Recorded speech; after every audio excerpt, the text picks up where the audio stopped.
Mes chers amis, nous vous souhaitons une bienvenue toute particulière à notre 15e sujet de la série biblique « Il m'a parlé », que vous nous suiviez en télédiffusion ou en radiodiffusion.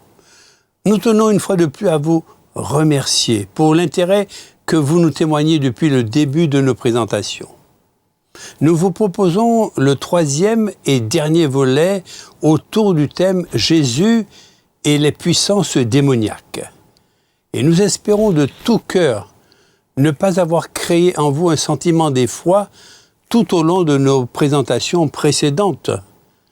Mais nous avons tenu, grâce à la parole de Dieu et en toute honnêteté, à être précis quant à cette réalité des puissances démoniaques qui nous entourent, des forces sataniques invisibles dont l'objectif est de faire du mal à notre planète et à tous ceux qui l'habitent, c'est-à-dire vous et moi.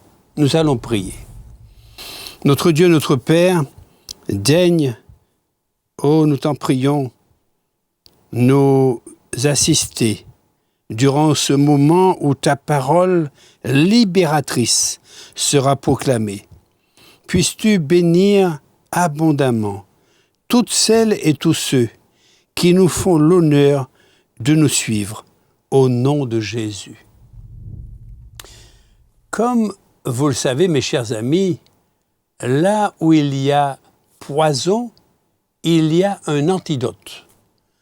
Si Satan cherche à nous empoisonner la vie, Jésus lui-même saura nous en préserver. Il en a le pouvoir, lui, le Créateur et le Maître absolu. Une question se pose pourtant. Comment échapper à la puissance du diable et se mettre sous la tutelle de Jésus? À cette question pleine de bon sens, la Bible ne manquera pas de répondre de plusieurs façons. Mes chers amis, ce n'est pas tout de prononcer le nom de Jésus pour bénéficier de sa protection. Il faut vraiment s'imprégner de la vie de Jésus, de son enseignement, de sa personne. En d'autres termes, il faut être en connexion parfaite avec lui, déjà par la prière fervente, puis par l'étude de sa parole, c'est-à-dire la Bible. Dans le livre des Actes des Apôtres, au chapitre 19, les versets 11 à 20, il est relaté la formidable puissance de Dieu se manifestant à travers un homme, Paul, lequel Paul, se définissant comme apôtre de Jésus, par ordre de Dieu notre Sauveur et de Jésus-Christ notre espérance. Paul était-il un surhomme? Non. Il avait simplement remis sa vie entre les mains de son Seigneur Jésus, lequel l'ayant utilisé pour sa gloire. Mon ami, toi aussi, tu peux être un Paul. Il faut y croire. Dans le texte précité, la situation qu'a vécue l'apôtre Paul, confronté à certains Juifs de son temps, illustre bien notre propos selon lequel prononcer le nom de Jésus ne suffit pas. Dieu accomplissait des miracles extraordinaires par l'intermédiaire de Paul. C'est ainsi qu'on apportait aux malades des linges ou des mouchoirs qui avaient touché son corps. Ils étaient alors délivrés de leur maladie et les esprits mauvais sortaient d'eux. Quelques Juifs qui allaient d'un endroit à l'autre pour chasser les esprits mauvais hors des malades essayèrent aussi d'utiliser le nom du Seigneur Jésus à cet effet. Ils disaient aux esprits mauvais « Je vous ordonne de sortir au nom de ce Jésus que Paul prêche ». C'est ainsi qu'agissaient les 7 fils d'un grand prêtre juif nommé Séva. Mais un jour, l'esprit mauvais leur répondit, « Je connais Jésus et je sais qui est Paul, mais vous, qui êtes-vous » Et l'homme possédé de l'esprit mauvais se jeta sur eux et se montra plus fort que tous. Il les maltraita avec une telle violence qu'ils s'enfuirent de sa maison nus et couverts de blessures. Les habitants d'Éphèse, juifs et non-juifs, apprirent ce fait. Ils furent tous saisis de crainte et l'on éprouva un grand respect pour le nom du Seigneur Jésus. Beaucoup de ceux qui étaient devenus croyants venaient avouer à haute voix le mal qu'ils avaient fait. Un grand nombre de ceux qui avaient pratiqué la magie apportèrent leurs livres et les brûlèrent devant tout le monde. On calcula la valeur de ces livres et l'on trouva qu'il y avait pour 50 000 pièces d'or. C'est ainsi que, par la puissance du Seigneur, la parole se répandait et se montrait pleine de force. Cette merveilleuse expérience de foi qu'a connue l'apôtre Paul est riche d'enseignements. Premièrement, comme nous l'avons souligné, il ne suffit pas de prononcer le nom de Jésus en présence des forces démoniaques pour en être délivré. Il se trouve cependant que des cas de possession ont pu aboutir à des délivrances, que ces délivrances ont pu être réalisées par des personnes agissant au nom de Jésus qui, de surcroît, en plus des miracles, ont même chassé des démons. C'est à eux que Jésus s'adresse quand il déclare dans Matthieu au chapitre 7, les versets 21 à 23, ce qui suit.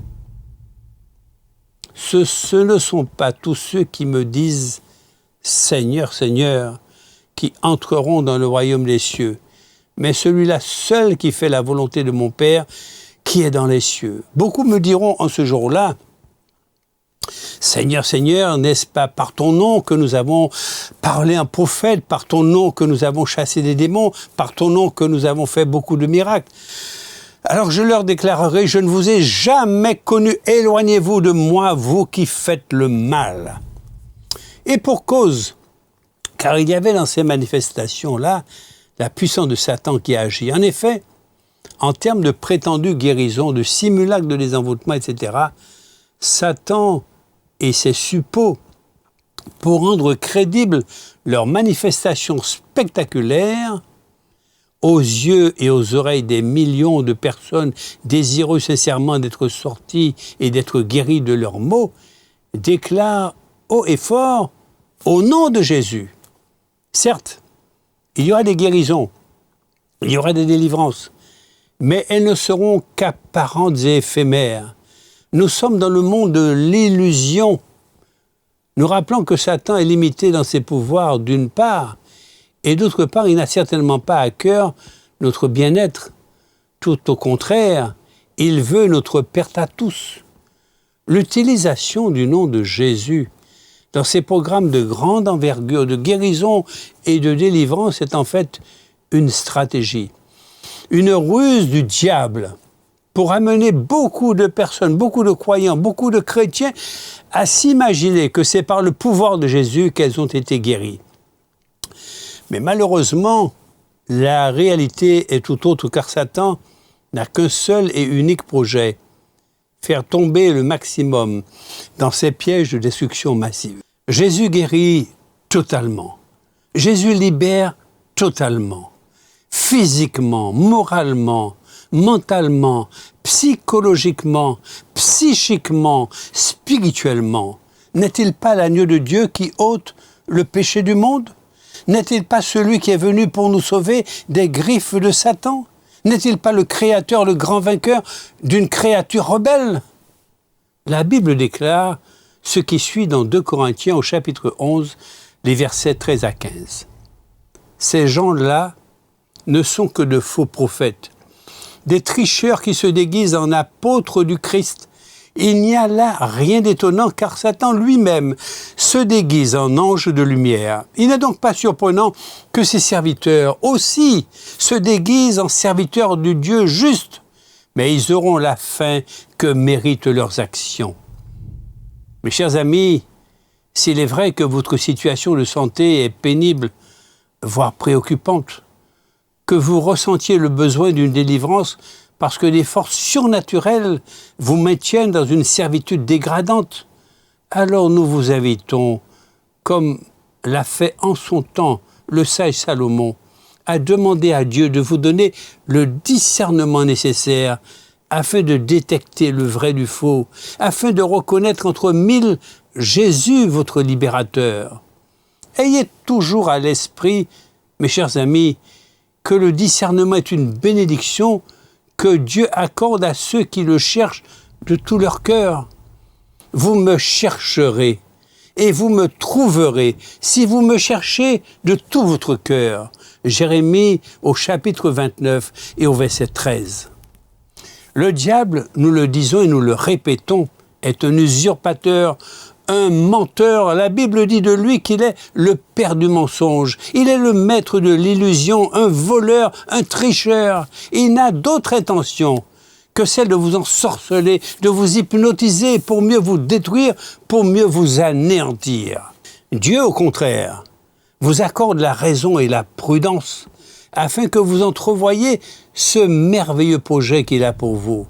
Oui, moi, le Seigneur, je connais les projets que je forme pour vous. Je le déclare, ce ne sont pas des projets de malheur, mais des projets de bonheur. Je veux vous donner un avenir plein d'espérance. Jérémie 29, le verset 11e. Mon ami, ce qui est important, c'est le sens que tu donnes à ta vie devant le Père qui te connaît et qui t'aime. Le vrai sens de ton existence que nul ne connaît mieux que celui qui t'a créé et qui se soucie de ton avenir. Le discernement, en définitive, conduit à la source même de la vie en abondance, c'est-à-dire connaître le Père, le seul vrai Dieu et celui qui l'a envoyé, Jésus-Christ. Or, la vie éternelle consiste pour les hommes à te connaître, toi, le Dieu unique et véritable, et celui que tu as envoyé, Jésus le Christ. Jean 17, le verset 3. Deuxièmement, rappelez-vous de ce qui nous était relaté dans le livre des Actes des Apôtres, au chapitre 19, les versets 11 à 20. Beaucoup de ceux qui étaient devenus croyants venaient avouer à haute voix le mal qu'ils avaient fait. Un grand nombre de ceux qui avaient pratiqué la magie apportèrent leurs livres et les brûlèrent devant tout le monde. Mes chers amis, cela s'appelle la repentance. Le fait de reconnaître ses fautes, ses erreurs, ses péchés, et prendre la décision de s'en détourner. Confessant publiquement le mal qu'ils avaient fait, ces nouveaux croyants animés de l'Esprit de Dieu étaient totalement métamorphosés. Voilà la transformation qui s'opère dans la vie d'une personne qui a décidé de donner son cœur à Jésus. Alors pourquoi pas toi, mon ami? Dans le même temps, beaucoup de ceux qui avaient pratiqué la magie, qui avaient été au service de Satan, ont décidé de dire non à Satan et oui à Jésus, à Jésus-Christ de Nazareth. Et ce n'est pas tout. Tout ce qui les attachait, tout ce qui les rattachait à leur ancienne vie de disciples du diable est passé par le feu. Si vous avez à un moment de votre vie fait alliance avec Satan sous une forme quelconque, il vous est toujours possible de revenir en arrière et de faire appel à Jésus. Mais sachez que vous devrez faire disparaître toute trace de cette ancienne vie avec le diable. Des livres, des bracelets, des colliers, des amulettes, des talismans, des médailles, des médaillons, etc. Tout devra passer par le feu au nom de Jésus-Christ de Nazareth. Mes chers amis, si nos premiers parents ont subi le pouvoir de séduction de Satan, et s'ils ont succombé à son influence maléfique et pernicieuse, c'est parce qu'ils se sont trouvés là où ils ne devaient pas se trouver. C'est là la mise en garde de Dieu, ne pas se trouver sur le terrain du diable. Car face à son expérience millénaire dans le mensonge, la tromperie, nous sommes perdus d'avance. Jésus, par sa parole, la Bible, nous avertit de diverses manières sur la façon de contourner les pièges de Satan. Soumettez-vous donc à Dieu, résistez au diable et il fuira loin de vous. Jacques 4 au verset 7. Se soumettre à Dieu, c'est accepter de lui confier la direction totale de votre vie. Jésus, je te désire comme le Seigneur de ma vie. Voilà une requête qui reçoit l'agrément de Dieu. Notre Dieu qui vous met en garde. Soyez bien éveillés, lucides, car votre ennemi, le diable, rôde comme un lion rugissant, cherchant quelqu'un à dévorer. 1 Pierre chapitre 5 et au verset 8. En fait, Dieu nous invite à la vigilance et nous enjoint de ne rien céder à Satan. Certains disent consulter les esprits des morts qui chuchotent et murmurent en prédisant l'avenir. Il est normal, disent-ils, qu'un peuple consulte ceux qui sont ses dieux, qui s'adressent aux morts en faveur des vivants. Si l'on vous dit cela, vous répondrez, c'est aux instructions et au message du Seigneur qu'il faut revenir. Celui qui n'adoptera pas ce mot d'ordre ne verra pas l'aurore. Ésaïe 8, le verset 19 et le verset 20. Toutes les pratiques de nature à entrer en contact avec les forces occultes, à chercher à connaître l'avenir par la divination, sont des choses que Dieu condamne fermement et qui excluent toute personne du grand projet de Dieu, à moins d'un retour à Jésus et d'un abandon total de ces pratiques diaboliques. Mes chers amis, dans la prière modèle que Jésus nous a laissée, se trouve insérée une requête urgente de délivrance ainsi formulée. Garde-nous de céder à la tentation et surtout, délivre-nous du diable, car c'est à toi qu'appartiennent le règne et la puissance et la gloire à jamais. Matthieu 6, le verset 13. Jésus sait que Satan n'est pas un mythe, qu'il est bien réel. Il a d'ailleurs affronté personnellement et il a vaincu au ciel et sur la croix. Penser que le diable est le fruit de notre imagination ou une pure invention pour effrayer est une erreur qui nous conduit à baisser les bras, à relâcher l'attention et à être plus exposés. Il n'a donc pas besoin de nous posséder. Il nous empoisonne par la haine, par la tristesse, par l'envie, par les vices. Et alors que nous baissons la garde, il en profite pour détruire notre vie, nos familles et nos communautés. Le résultat des courses, c'est que Satan continuera de nous manipuler jusqu'à nous perdre. Prochainement, vous sera proposé le sujet intitulé « Que dit Jésus concernant la mort et l'au-delà ?» Et le but de ce sujet sera d'apporter à tous l'éclairage le plus objectif possible à partir de la parole de Dieu sur l'état des morts. Cette présentation s'avère être d'une grande importance quand on sait combien le diable aujourd'hui induit dans l'erreur des millions d'individus sur l'ensemble de la planète, faisant quoi à l'immortalité de l'âme et par voie de conséquence à l'instauration de pratiques contraires à la parole de Dieu comme la personnification des défunts, l'apparition d'êtres chers décédés, la réincarnation, la nécromancie, le spiritisme, les expériences de mort imminente, etc., etc. Le pouvoir de Satan, sachez-le, mes chers amis, est bien réel.